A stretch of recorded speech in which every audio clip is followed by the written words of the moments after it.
Hello दोस्तों, result मित्र के platform पर आप सभी का स्वागत है। मैं अभय प्रताप सिंह और ये हमारी आरओ की क्लास है। नाम इसका आरओ है, बल्कि ये जो क्लास है आपकी यूपीएससी से लेके सभी एग्जाम्स जितने भी गवर्नमेंट लेती है, और अगर कोई प्राइवेट जॉब भी अगर यहाँ पर होती है जिसके लिए एग्जाम कंडक्ट करवाया जाता होगा, जिसमें इतिहास आता होगा, उन सभी एग्जाम्स के लिए आपके लिए इम्पोर्टेंट होने वाली है। अब इसमें आपको लेके चलना है कि किस एग्जाम की क्या डिमांड है, कौन सा पोर्शन इतिहास का पूछा गया है, उस हिसाब से आपको इसको लेके चलना है। हम इसे एक प्रकार से बेसिक क्लास के तौर पर लेके चल रहे हैं और डीप नॉलेज लेने की कोशिश कर रहे हैं। अभी हाल में आपके जो एग्जाम होने हैं उसमें आप देखेंगे यूपीएससी आरओ है, जो 2030 वाला कैंसिल हुआ था, फिर से होना है। और यहाँ पर यूपीपीसीएस 2024 है, तो इसलिए यहाँ पर आपको दोनों नाम यहाँ पर लिखे दिखेंगे। एमपीपीएससी, यूपीएससी, राजस्थान, छत्तीसगढ़, झारखंड, जितने भी स्टेट हैं सबके लिए महत्वपूर्ण है। ठीक है, बिहार ए टू जेड सबके लिए इंपॉर्टेंट है। ठीक, तो अभी हम अपने इस क्लास के अंतर्गत बात कर रहे थे हड़प्पा सभ्यता के बारे में, और हड़प्पा सभ्यता के जो कुछ नगर थे इनके बारे में हमने चर्चा कर ली थी। यानी कि जो आपके राजस्थान में, हरियाणा में, मध्य प्रदेश में और बाकी स्थानों पर जितने भी नगर थे इन सबको हम देख लिए थे। अब आगे बढ़ते हुए अब हम बात करने वाले हैं महाराष्ट्र राज्य में जितने भी आपके नगर हैं हड़प्पा से सभ्यता से संबंधित, इनकी चर्चा करते हैं। तो महाराष्ट्र के अंतर्गत जो सबसे महत्वपूर्ण नगर है आपका, ये कौन सा है? ये है आपका दायमाबाद। कौन सा स्थान है आपका? ये है आपका दायमाबाद। ठीक है, अब दायमाबाद की अगर हम यहाँ पर चर्चा करें तो यहाँ पर आपको इससे संबंधित कुछ फैक्ट देखने को मिलेंगे। सबसे पहले तो बात आती है कि दायमाबाद अवस्थित कहाँ है।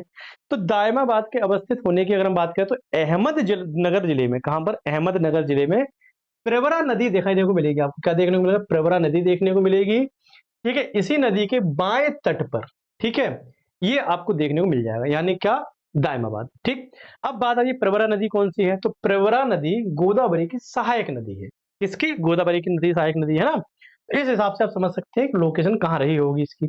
अब देखो, दायमाबाद जो नगर है आपका, यह नगर सिंधु सभ्यता का सबसे दक्षिणी नगर है। क्या है? सबसे दक्षिणी नगर है। कौन सा? दायमाबाद। ठीक, याद रहिएगा, काफी इंपॉर्टेंट है ये वाला पॉइंट। ये जो पॉइंट है आपका काफी इंपॉर्टेंट हो जाता है कि दायमाबाद सिंधु सभ्यता का सबसे दक्षिणी बिंदु है। ठीक, उसी प्रकार से कहां पर है? अहमदनगर जिले के प्रवरा नदी के बाएं तट पर। ठीक है, प्रवरा नदी गोदावरी की सहायक नदी। सिंपल, ज्यादा कुछ करना नहीं है आपको।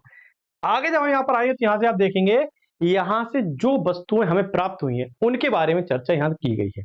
तो कौन कौन सी वस्तुएं प्राप्त हुई? सबसे पहले यहाँ से हमें बर्तन प्राप्त हुए। मिट्टी के बर्तन, कांसे और तांबे के बर्तन। तो जो मिट्टी के बर्तन प्राप्त हुए उनसे हमें दो सींगों की आकृति वाले, क्या है, यहाँ पर बर्तन प्राप्त हुए, यानी बर्तनों के ऊपर दो सींग वाले किसी जानवर की आकृति यहाँ पर क्या अंकित है ना। फिर आगे आप देखेंगे सैंधव लिपि युक्त मुहर, यहाँ से जो है मुहर प्राप्त हुई है। इनके ऊपर सैंधव लिपि को लिखा गया है। अब जो सैंधव लिपि है ये भाव चित्रात्मक है। कैसे? भाव चित्र, मतलब अपनी भावनाओं को चित्रों के माध्यम से प्रदर्शित करती है, इसीलिए यहां पर हम इस लिपि को नहीं पढ़ पाए हैं। क्लियर है? आ गया। अब देखो, अब यहां से जो विशेषता है दायमाबाद की, ये विशेषता क्या है? शवाधान, यानी कि शवों को जो यहाँ दफनाया जाता था वह इसकी विशेषता है। इसके अंदर आप देखेंगे युवा पुरुष का एक कब्र मिला है। क्या है? युवा पुरुष की हमें एक कब्र मिली है। यह जो युवा पुरुष की कब्र मिली है, इसमें आप देखेंगे कब्र के उत्तर की ओर एक पत्थर है। कहां पर? उत्तर की एक पत्थर को रखा गया है। भारत का जम्मू कश्मीर राज्य, अगर यहां पर आप देखेंगे, देखो ये तो होगा आपका, कहां तक? ये हो गया आपका पूरा दायमाबाद संबंधित। इतने ही फैक्ट आपको देखने हैं। 3 फैक्ट ये, 2 फैक्ट आगे थे, 5 फैक्ट टोटल आपके कंपलसरी है। अब हम बात करेंगे भारत के जम्मू कश्मीर राज्य में अवस्थित सिंधु सभ्यता के बारे में। कौन से नगर यहाँ पर उपस्थित है, कौन से नगर यहाँ पर विद्यमान है? तो यहाँ पर आप देखेंगे मांडा। क्या देखेंगे यहाँ पर आप? यहाँ पर आप देखेंगे मांडा। अब देखो, अब मैं आपको यहाँ पर बेसिकली कुछ चीजें दिखाता हूँ। मांडा कहाँ है? मांडा ये है। दायमाबाद कहाँ देखने को मिलेगा? दायमाबाद आपको यहाँ पर देखने को मिल जाएगा, महाराष्ट्र में। ठीक है, अब एक चीज समझो आप यहाँ पर, जिस प्रकार से दायमाबाद जो आपका था ये सबसे दक्षिणी बिंदु था, दक्षिणी सभ्यता थी, सब दक्षिणी नगर था, उसी प्रकार से मांडा क्या है? मांडा हड़प्पा सभ्यता का सबसे उत्तरी स्थल होगा। क्या होगा? सबसे उत्तरी स्थल होगा। अब देखो इसकी अवस्थिति की बात करते हैं तो जिला अखनूर में, कहां पर?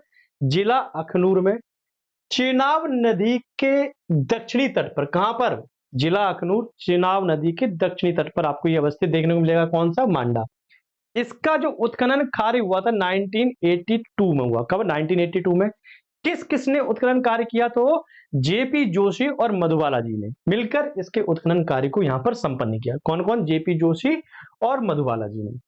ठीक। अब देखो, अब यहां जब मांडा का उत्खनन कार्य हुआ तो यहां से हमें कौन कौन सी वस्तुओं की प्राप्ति हुई, इनकी हम बात करते हैं। तो सबसे पहले आप देखोगे हड्डियों से निर्मित बाड़ाग्र। क्या?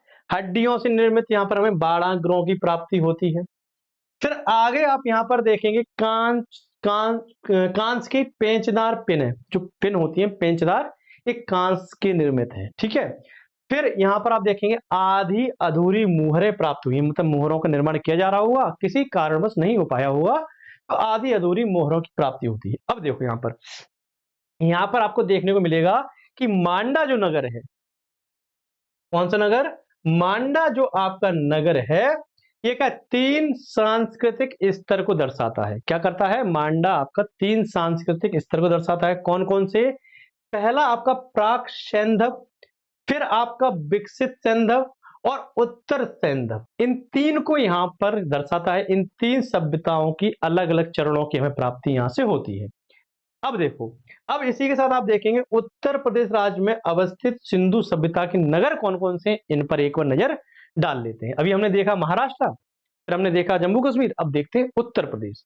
उत्तर प्रदेश में सबसे महत्वपूर्ण जो नगर है आलमगीरपुर है। कौन सा? आलमगीरपुर। ऊपर भी लिखा है, यहां पर भी मैं आपको लिख के दिखा देता हूं, आलमगीरपुर। ठीक है, आलमगीरपुर। तो जब आलमगीरपुर की हम बात करेंगे तो इसकी अवस्थिति कहां है? मेरठ जिले में। ठीक है, हिंडन नदी होगी। कौन सी? मेरठ जिले में हिंडन नदी। और जो हिंडन नदी है आपकी, एक किसकी सहायक नदी है? हिंडन नदी है जो आपकी ये यमुना की सहायक नदी है। किसकी? यमुना की। समझ गए? किसकी नदी सहायक नदी है? यमुना की सहायक नदी है। अब देखो, सिंधु सभ्यता का सर्वाधिक पूर्वी स्थल आपको देखने को मिलेगा। कौन सा? आलमगीरपुर। तब सर्वाधिक क्या है? पूर्वी नगर आपको देखने को मिलेगा आलमगीरपुर। ठीक है। तो यहां से हमें क्या जानकारी मिलती है? यहां से हमें जानकारी मिलती है, अगर हमसे पूछा जाए कि सबसे दक्षिणी बिंदु दायमाबाद, अगर हमसे पूछा जाए सबसे उत्तरी बिंदु कौन सा होगा आपका? आपका होगा यहां पर कौन सा? आपका होगा यहां पर मांडा। आपसे अगर पूछा जाता है सबसे पूर्वी बिंदु, तो यहां पर कौन सा होगा? यहां पर आलमगीरपुर होगा। सिंपल से कॉन्सेप्ट है, कुछ याद ही नहीं करना आपको। फालतू में तनाव लेते हो, फैक्ट रटने हैं, फैक्ट रटने, कोई फैक्ट नहीं रटना आपको।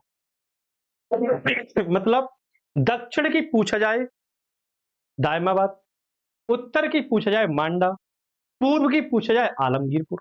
बात खत्म। महाराष्ट्र, जम्मू कश्मीर, उत्तर प्रदेश। सिंपल सा कॉन्सेप्ट। अब देखो, अब यहां से जो सिंधु सभ्यता का सर्वाधिक पूर्वी स्थल अभी आलमगीरपुर बताया है ना, फिर आगे आप देखें सिंधु सभ्यता के उत्तरकालीन अवशेषों की प्राप्ति हमें आलमगीरपुर से होती है। क्या है? जो सिंधु सभ्यता थी उसकी उत्तरकालीन अवशेषों की प्राप्ति भी हमें आलमगीरपुर से होती है। क्लियर? कोई तनाव नहीं लेना, आराम से चलना है। अब देखो, अब हम बात करते हैं आलमगीरपुर से हमें कौन कौन सी वस्तुओं की प्राप्ति हुई। अब आप भूल जाएंगे यहां पर किसकी बात चल रहे हैं, तो हम आलमगीर फिर से लिख देते हैं।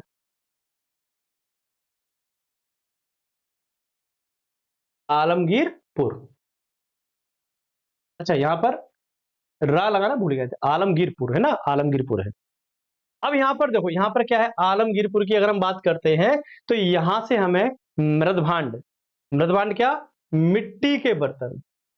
मैं आपको पहले भी बता चुका हूं, मिट्टी के बर्तन।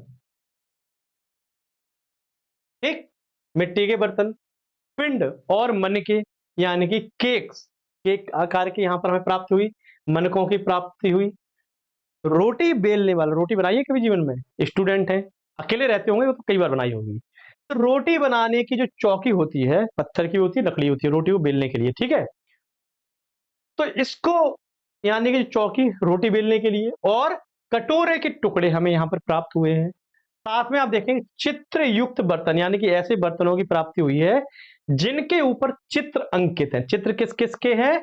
यहाँ पर मोर, पीकॉक, मोर और गिलहरी, ठीक है, मोर और गिलहरी के चित्रों की प्राप्ति, मोर ये रहा, गिलहरी ये आपको है ना, इनकी चित्रों की प्राप्ति हमें देखने को मिलती है। ठीक है, क्लियर है यहां तक? ये नगर थे आपके, देख लिए अच्छे से, कोई डाउट नहीं। अब अफगानिस्तान से भी हमें कुछ नगरों की प्राप्ति हुई, जैसे कि मुंडी गाक, कौन सा? मुंडी का सोरतू गई। ये जो नगर है आपके, ये जम्मू, यहाँ पर अफगानिस्तान में अवस्थित है। ठीक है, इनके बारे में बस इतनी ही जानकारी ले लो। अब ये नगर महत्वपूर्ण क्यों है? क्योंकि हड़प्पा के जो मुख्य नगर थे, यहां से लाज वर्ग का आयात करते थे। काय का? लाज वर्ग का यहीं से आयात किया जाता था। ठीक, अब देखो, अब ये सारी चीजें हो गई। अब यहाँ पर जितने भी महत्वपूर्ण नगर थे, चाहे लोथल हो, धौलावीरा हो, है ना, आपका कोई सा भी नगर हो, एक्स वाई जेड, सबकी हमने यहाँ पर चर्चा की।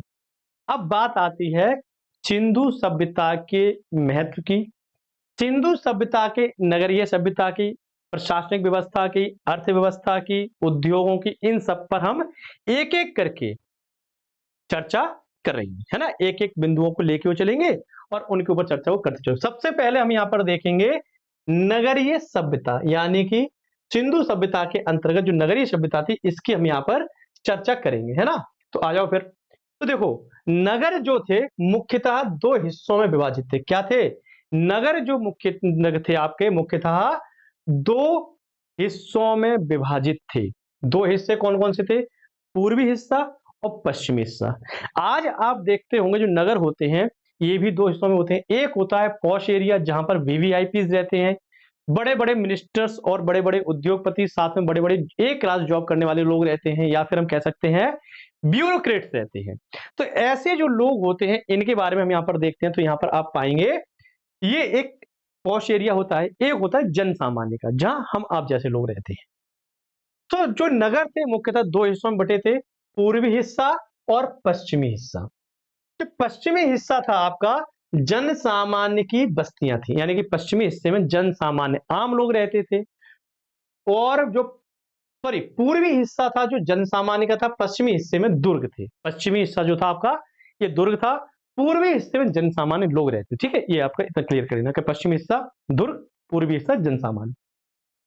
अब यहां पर आप देखेंगे हड़प्पा और मोहनजोदड़ो का केवल दुर्ग वाला किला जो था, यानी दुर्ग वाला या फिर किला वाला जो क्षेत्र था, ये दीवार से सुरक्षित था। क्या था? हड़प्पा और मोहनजोदड़ो के जो नगर है, यहाँ पर जो दुर्ग पाए गए हैं, जो किले पाए गए हैं, यानी कि जो इनका पश्चिमी हिस्सा है, इन्हें ही सुरक्षा दीवार से सुरक्षित किया गया था। आम लोगों की जो बस्तियां थी, इन्हें उन दीवारों से नहीं ढका गया था।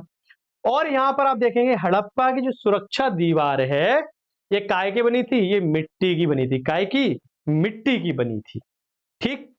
कालीबंगा की जो सुरक्षा दुर्ग है, या फिर हम कह सकते हैं कालीबंगा में जो दुर्ग है, ये अलग दीवार से और नगर अलग दीवार से थे। अभी मैंने क्या बताया आपको?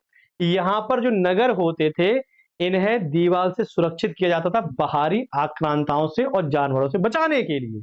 तो यहां पर जब आप देखेंगे हड़प्पा और मोहनजोदड़ो के जो दुर्ग होंगे, यही सुरक्षा पिचा प्राचीर से या सुरक्षा दीवार से सुरक्षित रहेंगे। नगरों को संरक्षित या सुरक्षित नहीं किया जाएगा। फिर हड़प्पा की जो सुरक्षा दीवार है, ये मिट्टी की होगी। आगे जाके हम देखेंगे जो कालीबंगा है, और कालीबंगा में जो दुर्ग है, और ये दुर्ग वाली जो दीवार है, इससे क्या है? इससे नगर जो किले हैं, इन्हें अलग दीवार से और नगरों को अलग दीवार से ढका गया था। ठीक है, तो दोनों के लिए अलग सुरक्षा प्राचीर का निर्माण किया गया। अब यहां पर आप देखेंगे कोटदीजी और आमली, दो जगह हैं। कौन कौन सी? कोटदीजी और आमली, ये दोनों ऐसी नगर थे, इनकी किलेबंदी नहीं की गई थी, यानी कि इन नगरों को दीवार से नहीं ढका गया था। क्या हुआ था? इनका प्रयोग दीवार से नहीं किया, दीवार से इन्हें नहीं सुरक्षित किया गया था। ठीक है, हो सकता है यहाँ पर कम संपन्नता हो, यहाँ पर कम आक्रमण होने के खतरे हो, इसलिए इन्हें ना सुरक्षित किया गया हो। अब हम जब बात कर रहे थे हड़प्पा सभ्यता की, मैंने वो बताया था इस सभ्यता के अंतर्गत हमें पक्की ईंटों की संरचना प्राप्त होती है। अब यहां पर आप देखिए, ईंटों का प्रयोग होता था, ये तो कन्फर्म है, लेकिन यहां पर कच्ची व पक्की दोनों प्रकार की ईंटों के साक्ष्य मिले, यानी कि इन सभ्यता के अंतर्गत कच्ची ईंटों का भी प्रयोग होगा, साथ में पकी ईंटों का भी प्रयोग हमें देखने को मिलेगा। तो दोनों प्रकार की ईंटों का प्रयोग होगा, कंफ्यूज मत होना इस चीज में, ठीक है। और देखो यहां पर ईंटों का प्रयोग दोनों प्रकार का। लोथल की जो बस्तियां थी या फिर लोथल की जो बस्ती बसी थी, ये कैसी थी?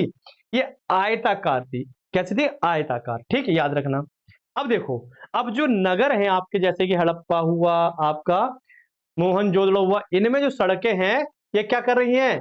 90 डिग्री के समकोण पर एक दूसरे को काट रही हैं। क्या कर रही हैं? 90 डिग्री की कोण पर एक दूसरे को काट रही हैं। आपने देखा है विदेशों में, विदेशों में सड़कें जो होती हैं सीधी सीधी होती हैं, ऐसे ऐसे और फिर ऐसे, तो ब्लॉक बन जाते हैं, उन्हीं में घरों का निर्माण होता है ना। एक बार हम आपको दिखा भी देते हैं, कोई चिंता वाली बात नहीं है। तो जो यहाँ पर सड़कें हैं इस प्रकार से होंगी।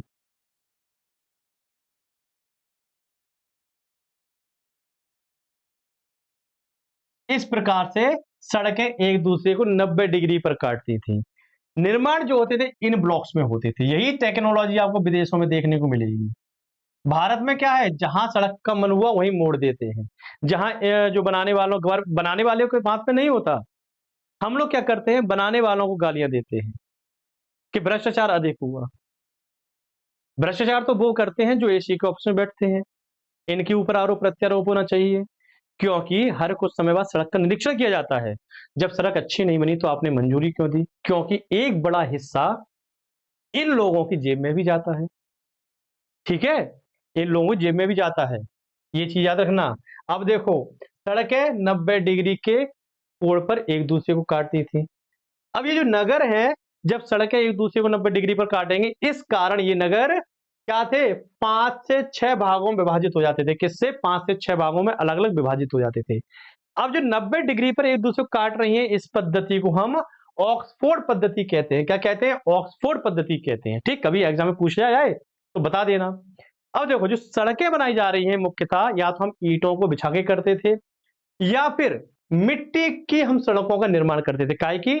मिट्टी, उस टाइम डंबर डामर या कंक्रीट तो होती नहीं थी, तो मिट्टी की सड़कों का हम यहाँ पर निर्माण करते थे। जैसे कि आप इमेज में देख भी रहे होंगे, ये जो सड़क है क्या है, मिट्टी की बनी हुई है। इस प्रकार से आप यहाँ समझ सकते हो। मोहनजोदड़ो की जो मुख्य सड़क है ये 33 फीट चौड़ी थी। मतलब मोहनजोदड़ो जो आपका नगर है, इसकी जो मुख्य सड़क होगी कितनी चौड़ी होगी? 33 फीट चौड़ी होगी ये, ठीक है। सड़क के दोनों ओर दुकान लगाने के लिए चबूतरे बनाए गए। मतलब जैसे सड़क निकल रही है तो आजकल क्या होता है, सड़क बीच से गई, अगल बगल दुकानें होती हैं, मॉल होते हैं, तो पहले सड़कों के अगल बगल दुकानें लगाने के लिए, मार्केट लगाने के लिए चबूतरे, कठोर संरचना होती है चबूतरे, इनका निर्माण किया जाता था।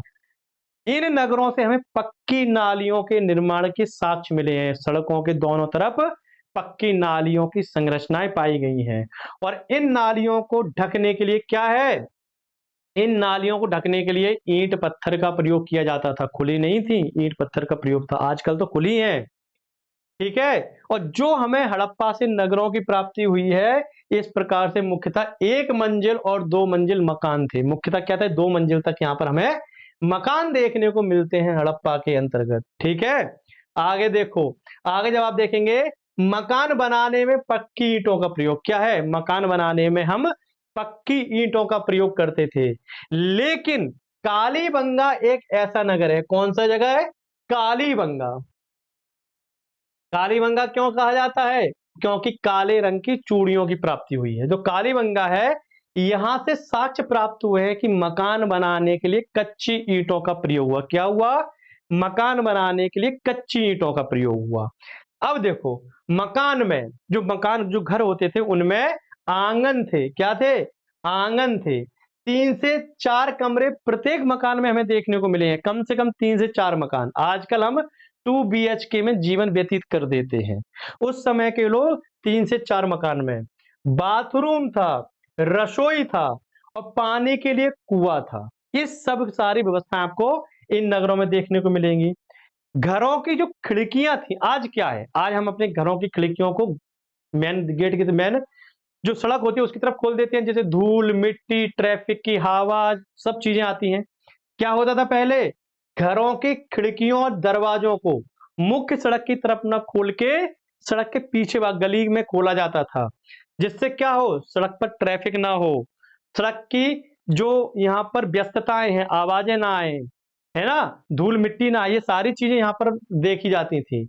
अब देखो, यहाँ पर आप देखेंगे धौलावीरा, घोलावीरा नहीं धौलावीरा, ये मिस टाइप है ना। धौलावीरा जो नगर है आपका, यहाँ पर हमें प्रवेश द्वार मिला है। आपने देखा है आजकल आप जैसे बड़े बड़े नगरों में जाते हैं तो प्रवेश द्वार होता है, जिस नगर में जाएंगे वो लिखा रहता है नगर पालिका, इस XYZ नगर पालिका आपका स्वागत करती है, फिर लौट के आते हैं तो पुनः पधारें। तो इस प्रकार के जो बड़े बड़े द्वार होते हैं, इन द्वार की प्राप्ति कहां से है? धौलावीरा से हमें लिखी है।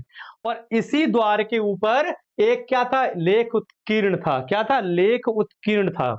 ठीक, यह जो लेख था हड़प्पा के किसी भी नगर से प्राप्त अब तक सबसे बड़े लिखावट के नमूने, यानी कि धौलावीरा में जो नगर द्वार था, नगर में घुसने के लिए जो द्वार पड़ता था, इस पर हमें एक लेख मिला है।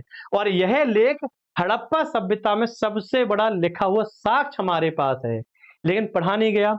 अब देखो, ना केवल धौलावीरा से बल्कि अन्य नगरों से भी हमें प्रवेश द्वार की जानकारी मिलती है, जैसे कि हड़प्पा, मोहनजोदड़ो, कालीबंगा, सुधकोतला जैसे नगरों से भी हमें परकोटे नगर में अंदर एंट्री करने के लिए द्वार, प्रवेश द्वारों की जानकारी मिलती है कि यहाँ पर प्रवेश द्वार होते थे। अब देखो, घर निर्माण के लिए जो ईंट प्रयोग होती थी, क्या घर निर्माण के लिए जिस ईंट का हम प्रयोग करते थे उसका जो डायमीटर था, उसका जो लेंथ हाइट वेट था, क्या था? 7.5 into 10 sorry into 15 into 30 centimetre. 7.5 into 15 into 30 centimetre की ये जो ईंट होती थी इसका माप होता था। ठीक है, वैसे ही आप देखेंगे परकोटे की दीवार, यानी कि सुरक्षा दीवार होती थी नगर के चारों तरफ, इसमें जो ईंट का प्रयोग होता था, इसे आप देखेंगे ये क्या था? 10 इंटू 20 इंटू 40 सेंटीमीटर का यहां पर आपको ये ईंट दिखाई देता था। जो यहां पर 7.5 इंटू 15 इंटू 30 है, ये है नगरों के में घरों में प्रयोग होने वाली ईंट, और यह है परकोटा यानी सुरक्षा दीवार का नाप। ठीक है, अब देखो, दोनों प्रकार की ईंट है, जो दोनों प्रकार की ईंटें चाहे कच्ची हो या पक्की हो, इन दोनों ईंटों का जो अनुपात होता था चौड़ाई लंबाई और मोटाई का 1:2:4 होता था। कितना? 1:2:4 होता था। ठीक है, ये तो बात हो गई नगरों की। अब हम बात करते हैं हड़प्पा के अंतर्गत सामाजिक जीवन की। काय की? हड़प्पा के अंतर्गत सामाजिक जीवन की। जब हम हड़प्पा के अंतर्गत सामाजिक जीवन को देखते हैं तो हम सैंधव समाज को 4 भागों में विभाजित करते हैं। कौन से 4 भाग? पहला विद्वानों का था, दूसरा योद्धाओं का था, तीसरा व्यापारी या फिर शिल्पकारी थे, व्यापारी शिल्पकारी हम एक ही गिन लेते हैं, चौथा श्रमिक था। विद्वानों का काम था यहाँ पर अपना ज्ञान दिखाना, योद्धा युद्ध करते थे, व्यापारी और शिल्पकारी व्यापार करते थे, शिल्पकारी मतलब वस्तुओं को बनाते थे और व्यापारी उनका व्यापार करते थे, और यहाँ पर श्रमिक थे। ठीक है, तो इस प्रकार से हम 4 भागों में विभाजित करते हैं। इसी प्रकार आप देखेंगे विभाजन का एक अन्य आधार और था। क्या था? इसमें हम समाज को 3 भागों में विभाजित करते थे। कौन कौन से? विशिष्ट वर्ग, मध्यम वर्ग और निर्बल वर्ग, 3 वर्गों में हम बांटते हैं।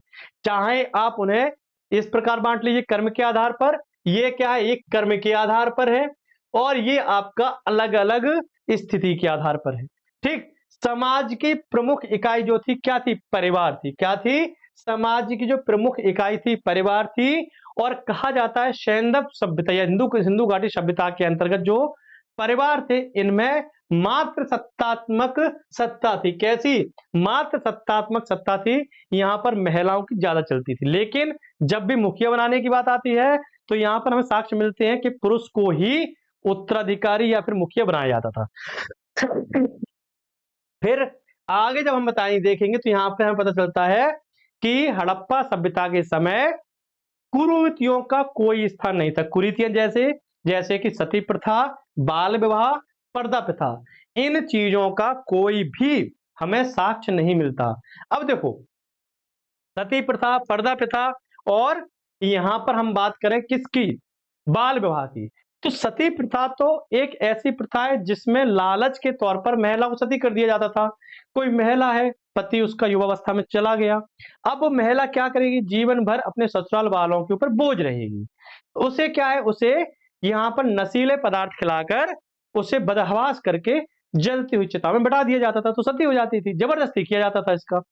तो उसी को चिता को घेर के लठैत खड़े होते थे, लट्ठे लेके मोटे-मोटे, कि भाग ना पाइए, तो जबरदस्ती वहाँ पर उसे जला दिया जाता था। जिससे संपत्ति में विश्वास हिस्सा ना देना पड़े और पूरी जिंदगी भर झेलना ना पड़े। पर्दा प्रथा बाल विवाह का शुरुआत कैसे हुई? जब भारत पर यहाँ पर अरब आक्रमण होंगे, जब भारत पर इस्लामी आक्रमण होंगे, तो ये लोग जब आक्रमण करते थे तो हिंदुओं की महिलाओं के साथ में अभद्रता करते थे, उनका बलात्कार करते थे, उन्हें उठाकर अपने साथ में ले जाते थे, अपने सैनिकों को दे देते थे।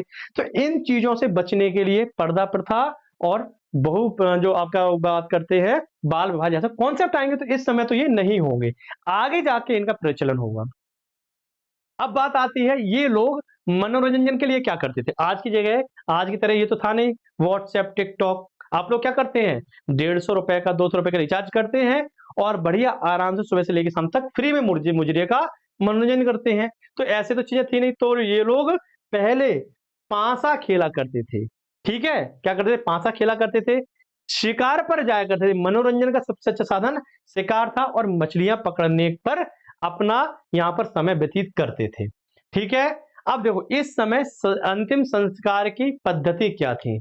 तो यहां से हमें दोनों प्रकार की अंतिम संस्कार की साक्ष्य मिले हैं। यानी कि समुदाय में शवों को दफनाया जाता था। क्या था? शवों को दफनाने के और शवदाह के साथ, यानी शवों को जलाने के साथ दफनाने की भी साक्ष्य मिले, यानी शवों को जलाया भी जाता था और दफनाया भी जाता था। दोनों प्रकार के साक्ष्य में यहां से मिले हैं। अब हम आते हैं सिंधु सभ्यता, सैंधव सभ्यता के, हड़प्पा सभ्यता के आर्थिक जीवन के बारे में।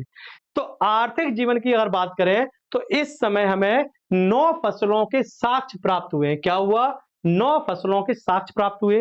ये 9 फसलें कौन कौन सी थी? तो पहले आप देखेंगे गेहूं, गेहूं के बाद देखेंगे चावल यानी कि धान, जौ, सरसों जिसे राई भी कहा जाता है, तिल, कपास, मटर, चना और ब्रासिका। ब्रासिका कौन सी फसल थी? इसकी पहचान नहीं की जा सकी है, लेकिन ये कुछ मिलती जुलती सरसों जैसी थी। कौन सी फसल? ब्रासिका। ब्रासिका कौन सी फसल थी? इसके कोई साक्ष्य नहीं है, लेकिन ऐसा है कि ये सरसों से मिलती जुलती फसल थी। ठीक है, तो इस प्रकार से 9 फसलों के साक्ष्य में मिले हैं। अब देखो, जो खेत होते थे, खेत को जोतने के लिए, फसल बोएंगे आप तो खेतों को जोतना पड़ेगा। जोतने के लिए हम लोग लकड़ी के हल का प्रयोग करते थे। काय का प्रयोग करते थे? लकड़ी के हल का। अब ये हमें कैसे पता चला? तो हमें यहां पर मिट्टी के हलों की प्राप्ति हुई। मिट्टी के हलों को देखकर हमने अंदाजा लगाया कि ये छोटे बच्चों को खेलने के लिए बड़े हलों की आकृति थी। ठीक है, अब बड़े हल थे लकड़ी के, समय के साथ लकड़ी या तो दीमक खा गई होगी या डिकम्पोज कर गई होगी, जलवायु के अनुरूप, है ना।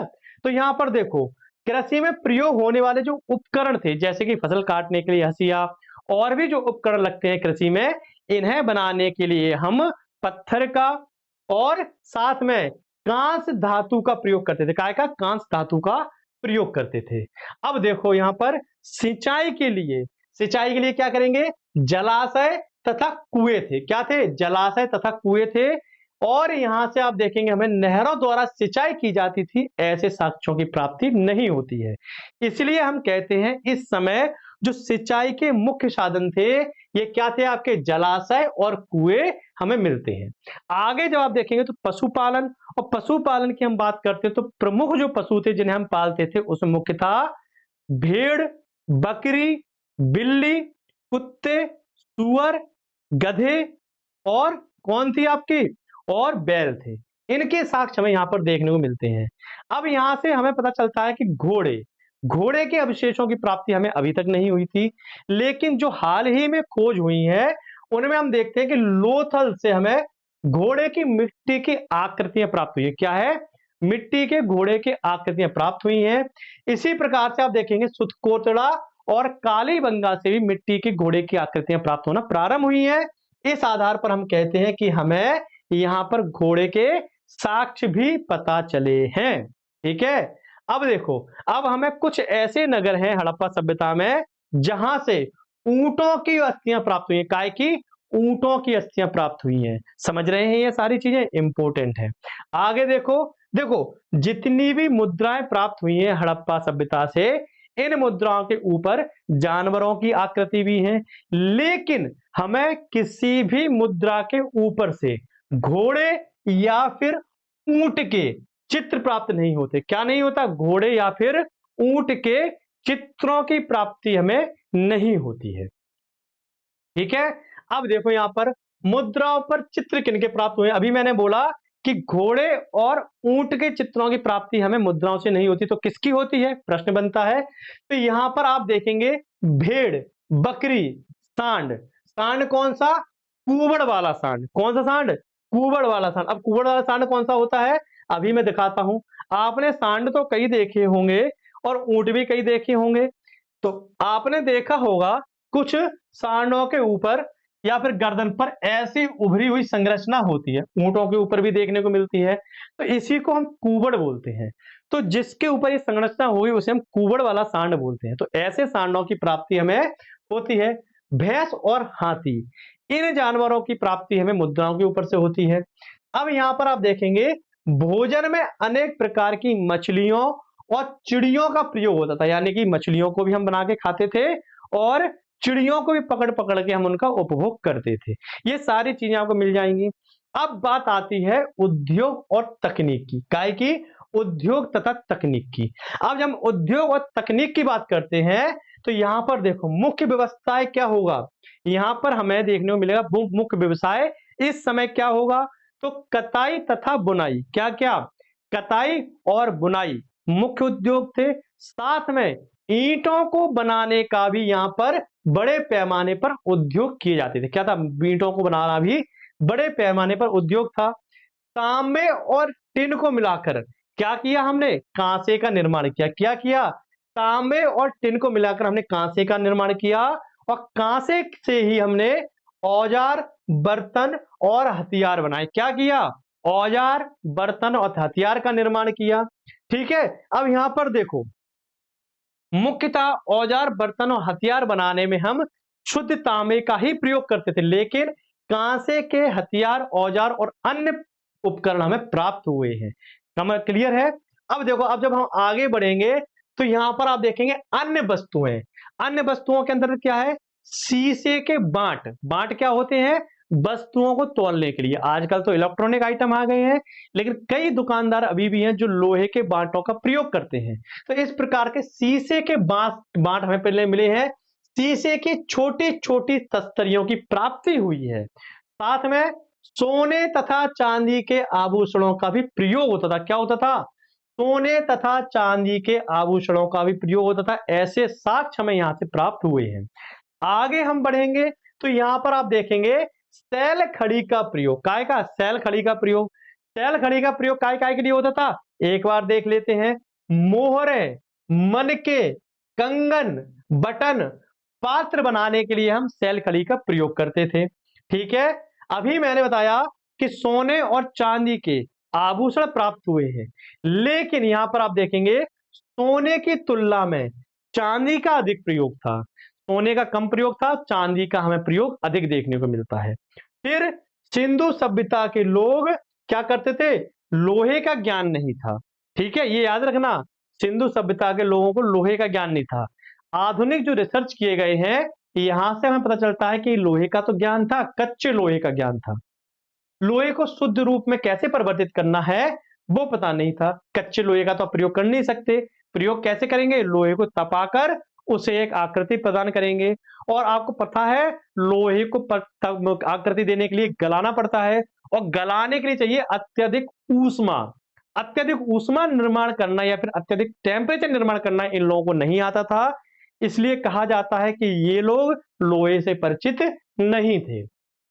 आगे आइए, व्यापार की वस्तुएं। व्यापार होता था, तो व्यापार में किन वस्तुओं का व्यापार होता था? इसमें है आपके धातु की निर्मित वस्तुएं। जिन वस्तुओं का प्रयोग धातु से किया जाता था उनका यहां पर निर्माण होता था, जैसे कि पात्र, ठीक है, कढ़ाइयां, तवे, हथियार, इनका उपयोग होता था। फिर रत्नों और उपरत्नों को यहाँ पर क्या किया था, परिष्कृत किया जाता था। इनका यहाँ पर व्यापार किया जाता था, जिनमें मन के पेडेंट और ताबीज होते थे। मन के मतलब मिट्टी के जो बनाने के जो आपके पहनने के गहने होते थे वो, पेंडेंट आपको पता होगा, पेंड जो मंगलसूत्र पहने जाते हैं, ताबीज सभी लोग पहनते हैं, तो इनका यहाँ पर उपयोग होता था। स्वर्ण तथा चांदी के आभूषणों का व्यापार होता था। ठीक है, और देखो सिंधु सभ्यता से आंतरिक और बाह्य दोनों प्रकार के व्यापार होते थे। मतलब एक नगर से दूसरी नगर में भी व्यापार होता था और अन्य सभ्यताओं के साथ में भी व्यापार होता था। मेसोपोटामिया, मिस्री सभ्यता, इन सभ्यताओं के साथ में भी क्या है, व्यापार हमारे होते थे। ऐसे साक्ष्य हमें प्राप्त हुए हैं। धार्मिक जीवन, तो जब हम धार्मिक जीवन की बात करते हैं सिंधु घाटी सभ्यता की, तो यहां पर आप देखेंगे सर्वाधिक पूजा किसकी होती थी, मातृ देवी की। किसकी, मातृ देवी की सर्वाधिक पूजा होती थी। इसी आधार पर हम कहते हैं कि सिंधु सभ्यता मातृ सत्तात्मक थी। ठीक है, इन्हीं के साथ में आप देखेंगे उर्वरता की देवी की पूजा होती थी। किसकी, उर्वरता के देवी की पूजा यहां पर की जाती थी। ठीक, अब देखो, अब यहां पर कुछ पॉइंट और यहां पर हम चर्चा करते हैं। तो सबसे पहले यहां पर आप देखेंगे अत्यधिक संख्या में हमें जो यहां पर मूर्तियां मिली है, किसकी मिली है, अत्यधिक संख्या में हमें जो यहां से मूर्तियों की प्राप्ति हुई है, वो हम देखते हैं किनकी है, वो आपको देखने को मृण मूर्तियां हैं। किसकी है, नारी की मृण मूर्तियां। क्या है, नारी की मृण मूर्तियां। ठीक है, क्या होंगी, मृण मूर्तियां बनाने, मिट्टी की मूर्तियां। क्या, मिट्टी की मूर्तियां। ठीक है, मृण मूर्तियों की प्राप्ति हुई है। अब देखो ये जो मूर्तियां प्राप्त हुई हैं बहुत तादाद में प्राप्त हुई हैं। ठीक है, इसी प्रकार से हड़प्पा की जब हम बात करते हैं तो हड़प्पा से हमें एक मुहर प्राप्त हुई है। क्या है, एक मुहर प्राप्त हुई है। अब ये जो मुहर है आपकी, ये किस प्रकार की है, मुहर की अगर हम बात करते हैं, एक स्त्री उल्टी लेटी हुई है। क्या है, एक स्त्री का उल्टा चित्र है जिसमें उसके गर्भ से एक पौधा निकलता हुआ दिखाई दे रहा है। ये पौधे को ही हमने या फिर इन देवी को ही हमने उर्वरकता की देवी के रूप में जाना। किसके रूप में, उर्वरकता के रूप में, है ना, यानी कि पृथ्वी देवी की रूप में हमने इन्हें जाना। इसी प्रकार से आप देखेंगे जो मुहर की प्राप्ति हुई है हमें यहां से, तो आप पाएंगे जो दूसरी मुहर है उसमें हमें एक पुरुष देवता मिलते हैं। कौन है, पुरुष देवता मिलते हैं जो खड़ी अवस्था में है और उनके हाथों में क्या है, उनके हाथों में शास्त्र है, शस्त्र है ना। क्या है उनके हाथ में, शस्त्र, कुछ भी हो सकता है, तलवार होगा, भाले होंगे। उनके सामने एक महिला खड़ी है, तो महिला दोनों हाथ अपने उठाए हुए अवस्था में है। ठीक, अब हम बात करते हैं सैंधव कालीन दूसरे प्रमुख देवता। तो दूसरे जो प्रमुख देवता होंगे इस समय, ये कौन होंगे, ये होंगे पशुपति। कौन से होंगे, पशुपति शिव। कौन होंगे दूसरे देवता, पशुपति शिव। पहले तो आपके मातृ देवी हैं, फिर दूसरे आप देखेंगे, आपको देखने को मिलेगा शिव। ठीक है, पशुपति शिव।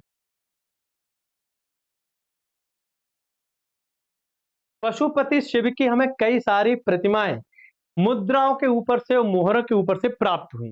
काय पे, मोहन जोदड़ों से जो प्राप्त मुहर हैं उनके ऊपर से हमें ये प्राप्त हुई।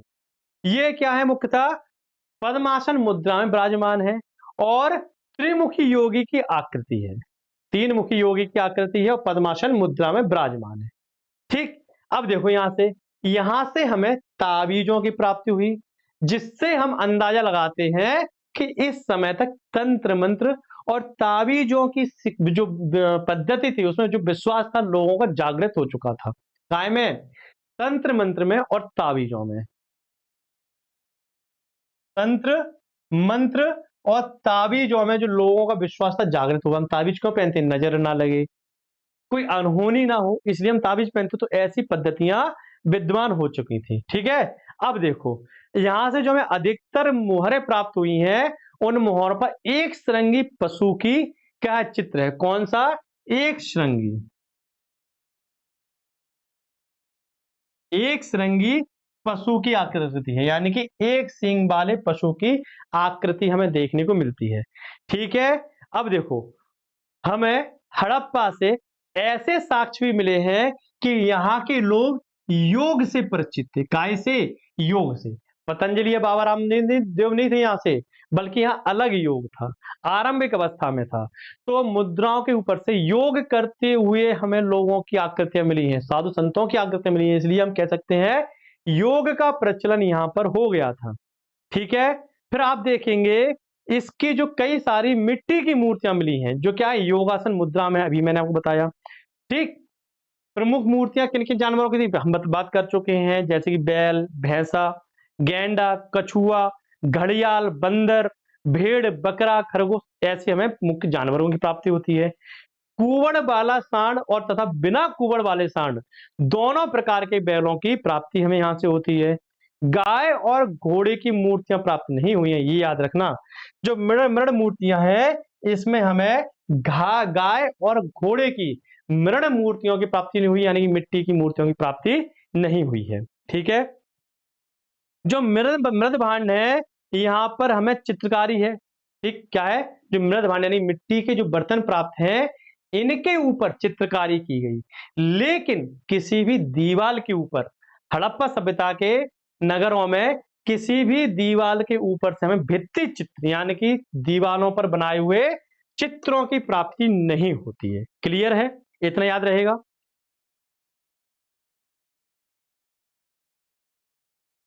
आगे बढ़ते हैं, और जब आगे बढ़ेंगे तो याद रखना अभी किन बातों की, गाय और घोड़े की आकृतियों की प्राप्ति नहीं होती, पहली चीज। दूसरी चीज, यहां पर हमें गाय और घोड़े की मिट्टी की मूर्ति प्राप्त नहीं होती, याद रखना। ठीक है। और साथ में कौन सा फैक्ट था आपका, साथ में आपका यहां पर जो अंतिम फैक्ट था, उसमें मैंने आपको बताया था कि मृद भांडों पर चित्र थे, लेकिन दीवालों के ऊपर चित्रों की प्राप्ति नहीं होती। आरंभिक जो मानव था, उसने दीवालों चित्र बनाए थे, मोहनजोदड़ो या फिर हड़प्पा जैसी सभ्यताओं ने नहीं बनाए थे। ठीक। मन के मतलब मिट्टी के जो गले में पहनने वाले हार या फिर उपकरण थे, इन्हें बनाने के लिए सैल खड़ी, कांचली मिट्टी, शंख, सीप, हाथी दांत, सोने, चांदी, मिट्टी, इनका प्रयोग होता था। ठीक है। इसी प्रकार से एक जगह है, कौन सी जगह, चंदूहड़ो। कौन सी जगह, चंदूहड़ो। तो चंदूहड़ो से हमें क्या मिला है, मनका बनाने का कारखाना, मनका बनाने का कारखाना। याद रखना, मनका बनाने का कारखाना हमें चंदूहड़ो से प्राप्त हुआ है, ये मोस्ट इंपोर्टेंट है आपके लिए। ठीक। अब देखो, अब बात आती है हड़प्पा सभ्यता की लिपि की, काय की, लिपि की। तो जब हम बात करते हैं हड़प्पा सभ्यता की लिपि की, तो ये चित्रात्मक थी, मतलब अपनी भावनाओं को चित्र के माध्यम से व्यक्त करते थे, लेकिन हमने इसे पढ़ने में सफलता प्राप्त नहीं की, इसलिए हमें ज्यादा जानकारी प्राप्त नहीं हो पाती है। यह जो लिपि थी, दाएं से बाएं की ओर लिखी जाती थी। कहां से, दाएं से बाएं की ओर, दाएं से बाईं ओर इसे लिखा जाता था। ठीक है, क्लियर है।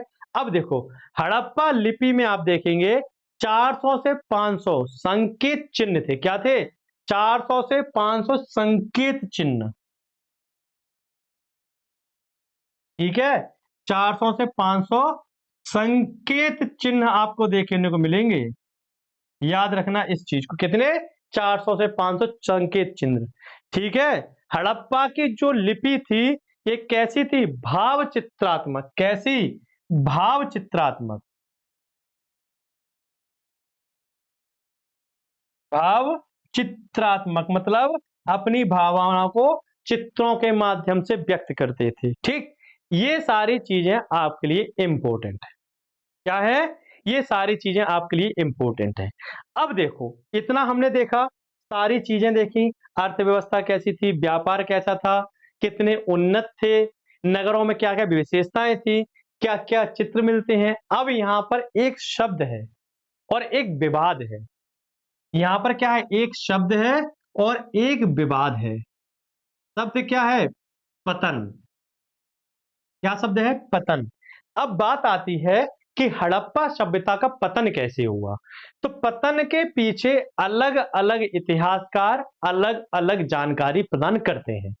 कोई कुछ कहता है, कोई कुछ कहता है, लेकिन हमें स्पष्ट कोई साक्ष्य प्राप्त नहीं है कि इतनी बड़ी और उन्नत सभ्यता कैसे अपने पतन की कगार पर पहुंच गई। तो अब हम बात करेंगे हड़प्पा सभ्यता के पतन के बारे में। तो यहां पर देखो, यहां पर हमें सबसे पहले अर्नेस्ट मैके और जॉन मार्शल के स्टेटमेंट मिलते हैं। किनके? अर्नेस्ट मैके, अर्नेस्ट मैके और जॉन मार्शल।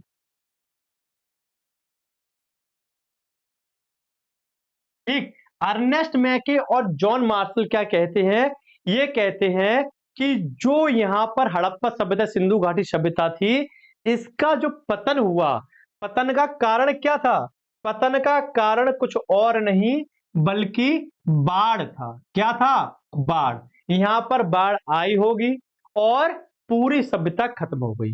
तो देखो, जब ये कॉन्सेप्ट आता है तो बाढ़ के पीछे एक नगर तबाह हो सकता था, दो नगर तबाह हो सकते थे, लेकिन पूरी सभ्यता बाढ़ के कारण तबाह हुई, ये लॉजिक किसी को समझ में नहीं आता है। ठीक है, कई सारे नगर ऐसे हैं जिनका सिंधु घाटी सभ्यता से काफी दूर विस्तार है। दायमाबाद देख लो आप।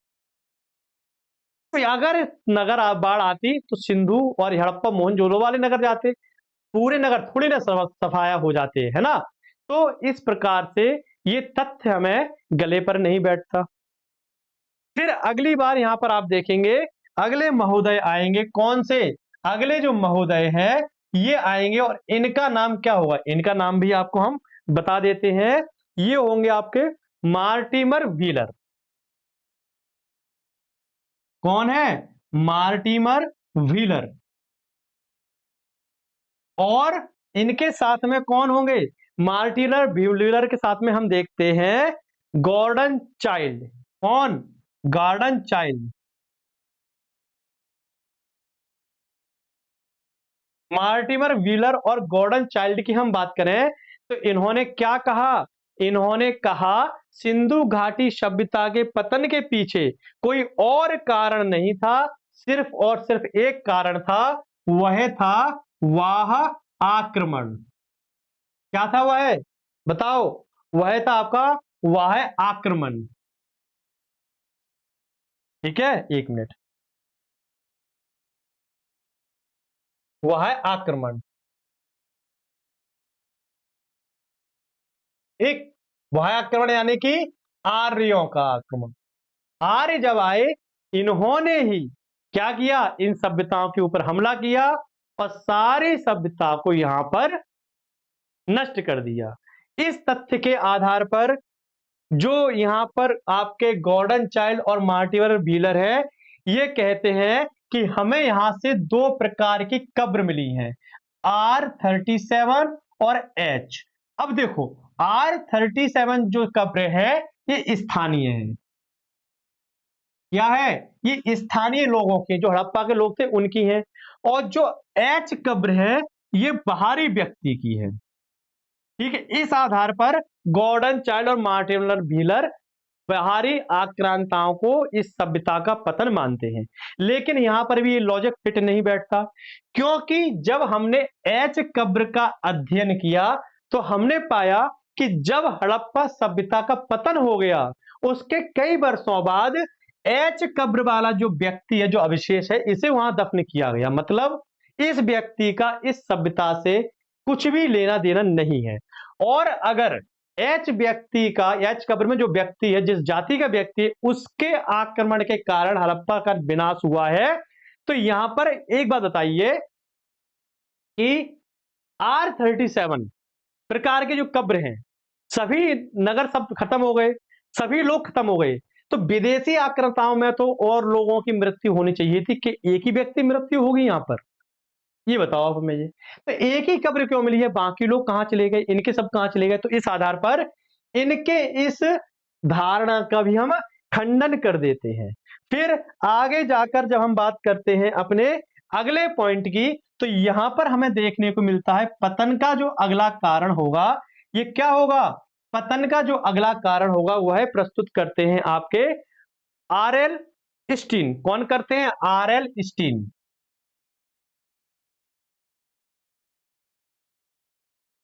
ऑरेल जो स्टीन है, ये क्या कहते हैं? ऑरेल स्टीन हमें बताते हैं कि जलवायु परिवर्तन के कारण, काय के कारण? जलवायु परिवर्तन।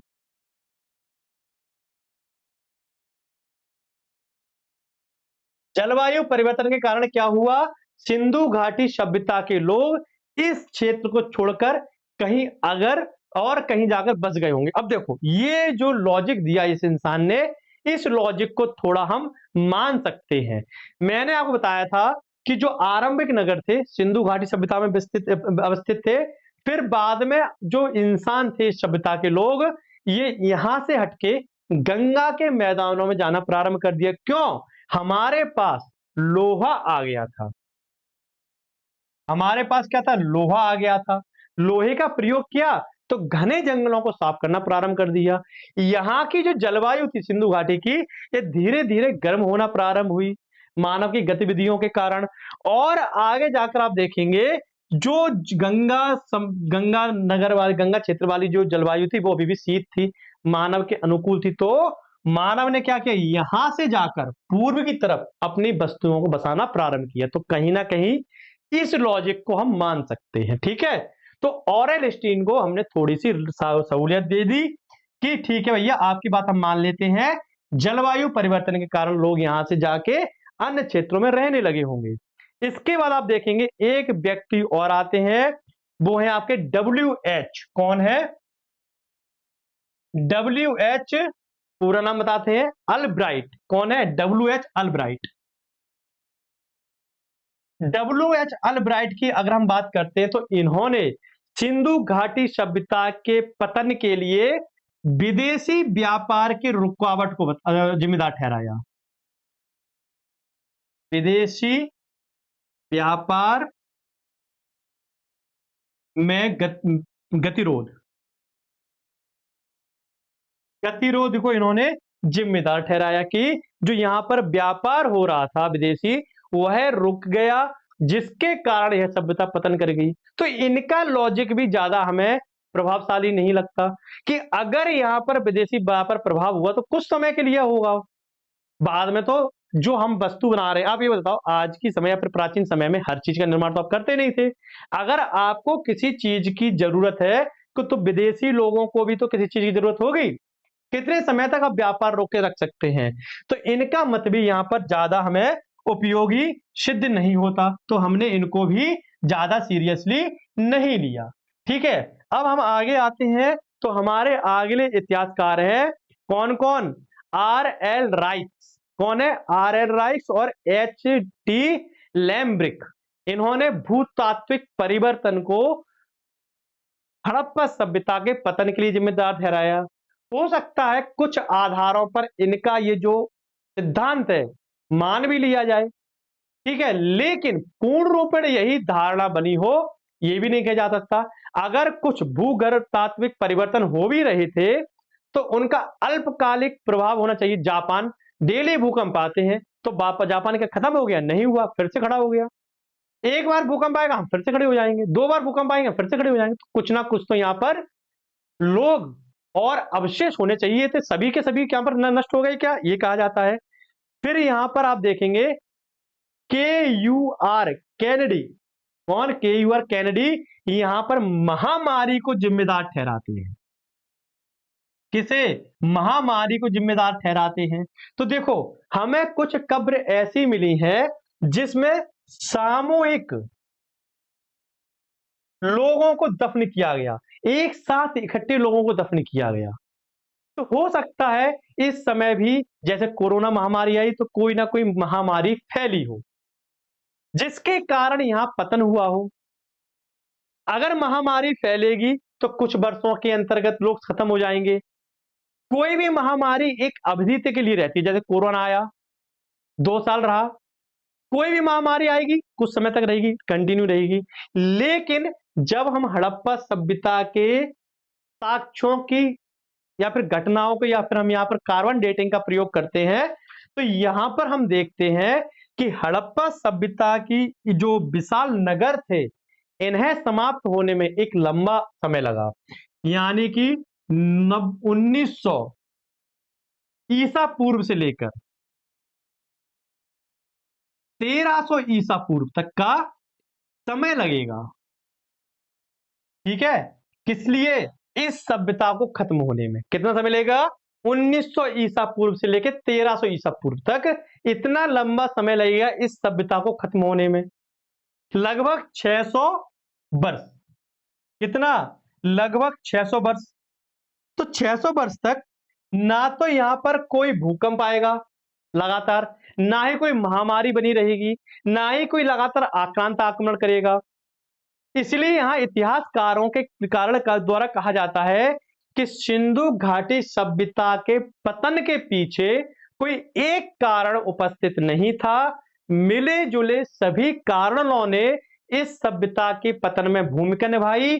और इसका जो पतन हुआ, ये कोई त्वरित घटना नहीं थी कि एक रात में या फिर एक महीने में घट गई हो, बल्कि ये धीरे धीरे और क्रमिक रूप से चलने वाली, क्रमिक और धीरे धीरे